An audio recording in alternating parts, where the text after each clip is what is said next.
Black people, I need us to have an honest conversation. I understand the outrage. I understand the hurt. I understand why people are calling for boycotts. If a business owner mistreats a child and then gun him down and murder him, then yeah, you do have a right to say you're not spending your money there. But here's my question after the boycott. Then what? Because some of us, black people, are tired of the rah-rahs and rigmaroles. We're tired of the hashtags with no strategy. We're tired of the emotional movements that die down after the news cycle changes. If we gonna boycott, then what's the end goal? Is it accountability? Is it policy change? Economic empowerment? Investment in black-owned businesses? Legal reform? What exactly are we building after we tear something down? And if the answer is we're gonna support black business owners, then as a black business owner myself, let me just say this with love. Some of us need to do better. Better in customer service, better professionalism, better stewardship, better business practices, because support shouldn't mean tolerating dysfunction from a black business owner simply because we share the same skin color. And here's another unpopular truth. Oppression doesn't always come wearing white skin. There are hierarchies to power, you know. There are elite classes in every community. There's black people exploiting black people. There are systems that are upheld by people who look just like us. So if we gonna have a conversation, then we need to have the whole conversation. Because I ain't interested in performance activism. I'm interested in results. If we gonna mobilize, then let's mobilize with the plan. If we gonna boycott, then let's define what success looks like. If we gonna unite, then let's stay united after the camera is gone. And if the truth is being told, this performance activism reminds me too much like my own performative family. There are 365 days in a year. And if we ain't gonna talk to one another throughout the year, then don't send me no happy Mother's Day, don't send me no birthday, and definitely don't send me no Merry freaking Christmas. Keep it, because I don't need relatives in my life pretending like we family during the holidays while being absent 360 other days in the year. And just like I stopped entertaining performative family, I'd be damned if I perform performative activism, because some of y'all black people only want family when it's a funeral. Many black families have done away with family reunions because now you use funerals as a way to be able to connect with one another. That's trauma bonding, emotional dysfunction. See, some of y'all black people only want to be activists when the camera is rolling and the hashtags is going out and are trending. But real relationship requires consistency. Real community requires consistency. Real change requires consistency. And the sad part is, by this time next month, many of y'all black people will be on the next trending thing. And that's why I'm not about to stop eating egg foo young and fried rice. My nail appointment is already scheduled. But I keep asking y'all, then what? Because if we gonna come together, then let's stay together long enough to create something meaningful. Let's invest in education. Let's mentor our youth. Black men, raise your kids. Let's support businesses with excellence. Let's be black business owners that function in excellence. Let's create programs. Let's organize, strategize. Let's build. Because the real question ain't whether if we can disrupt the economy or not. Yeah, we can.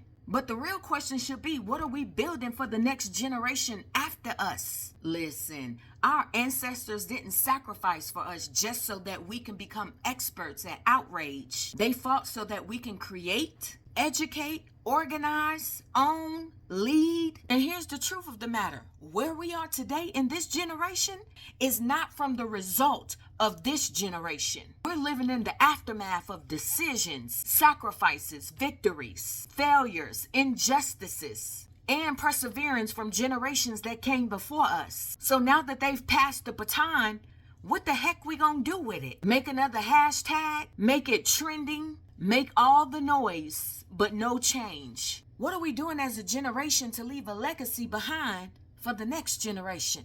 Because one day, our children and grandchildren are going to inherit whatever we chose to build or whatever we failed to build. I'll ride with black people who got the mentality, I could show you better than I could tell you. I'm looking to leave wisdom behind, businesses behind, books, education behind, a strong family, financial literacy, And the list goes on. So what price are you willing to pay for the people that come after us? They deserve a generation that had enough courage to build what previous generations only dreamed about. So I'm going to ask you again, what happens after the boycott? Because if the strategy is only anger, then we'll keep repeating the same cycles over and over. And our children deserve more than a moment. They deserve a movement with a mission. Listen, you can't boycott your way out of freedom if you don't build an alternative. If you're going to pull our money out of one community, then where are we reinvesting it? Because if y'all saying support Black business owners, then are we going to prepare those businesses to thrive? Are we going to teach entrepreneurship? Are we going to teach financial literacy? Are we going to teach our children ownership? Are we going to buy property? Are we going to create jobs? Are we going to pass down wisdom? See, God didn't just give us the ability to survive. He gave us the ability to create, build, to establish, and to leave something behind for those who come in after us. And let me just go ahead and put this out here. I've been in Las Vegas almost 12 years. I own a Christian college, Stepping Stone Christian Education. For 6 years, we gave away free associate degrees. Free. No tuition, no pulling out no loan. Free. Where were the Black people then? I was literally pouring back into the community through education. So where were all the people shouting support Black businesses then? See, let's not pick and choose when we're going to be intentional. That support can't only show up when it's trending. It can't only show up when you angry or if there's tragedy. Support got to be consistent. Because some of us have been building in our communities long before the term buy Black ever came about. And here's the crazy part that I don't even understand. Black people, why do y'all let the other races come within your community, your neighborhood, and establish businesses? I come from a very diverse place, Chicago. There is Jewtown, Greektown, Chinatown. You get the point, but you don't see no mingling there. It's a true segregation there when it comes to businesses. I used to think as a kid, here my family lived on an entire block in Chicago. And I would say to myself, and I even bring it to my family's attention, like, why don't we buy a building? Why don't we come together and buy a building? It's so many of us that we could have owned the whole entire block. But let me tell you why it didn't happen. Because so many Black people have this, I want my own mentality. I even think about the podcast platform that I had, that I even offered that to my family members and they didn't have to pay anything. But a lot of them wanted a podcast, but they didn't want to jump on board to what it is I already had established, but they couldn't even financially afford to maintain it on their own, but they didn't want to use it because they wanted their own. It's that slave mentality right there. And here's another thing that I'm just going to call out. And I'm just about to call a spade a spade. Slavery lasted over 400 years. Racism has been going on from generation to generation. Police brutality against Black people isn't a new phenomenon. And the unnecessary killings of Black people didn't just start in 2026. So y'all jumping on the bandwagon of boycotting, but what are we going to do to produce a different result, a different outcome? When is the emotional outrage going to turn into some actual change? But let me just put my 2 cents in. If we cannot even come together as a Black race, starting internally, then we definitely cannot expect honor externally. Look at what's going on in social media. You got more Black men than ever dogging Black women out. And I mean publicly. They making podcasts about it. They making talk shows about it. Like, come on now. But y'all want to say, buy Black. Let me just keep going on. Okay, let's take Black Lives Matter. Watch the news.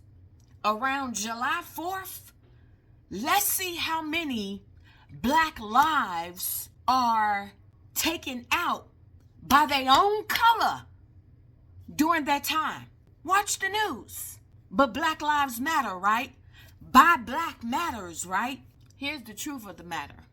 As a believer in Jesus Christ, someone that knows that prayer changes things. If the black race don't come together in prayer, serving Jesus Christ, especially with this emotional movement y'all doing with boycotting, you ain't about to get far. The sad part is that we as a black race can't even come together when it comes to spiritualism. So many black people is looking for salvation through trends, movements, and outrage. The black church historically was more than a Sunday service. It was education, community, organizing, leadership development, spiritual formation, mutual aid. But many of y'all drifted away from Jesus Christ towards chakras and third eye, crystals, energy work, cleansing baths, mysticism, Hinduism, all of these new age practices. Listen here today, as a black woman who believes in Jesus Christ, I don't care if you black, white, Asian, purple, or blue. My allegiance is to Jesus Christ first. That don't mean I'm ignoring racism. That don't mean injustice don't affect me. That don't mean I don't get angry.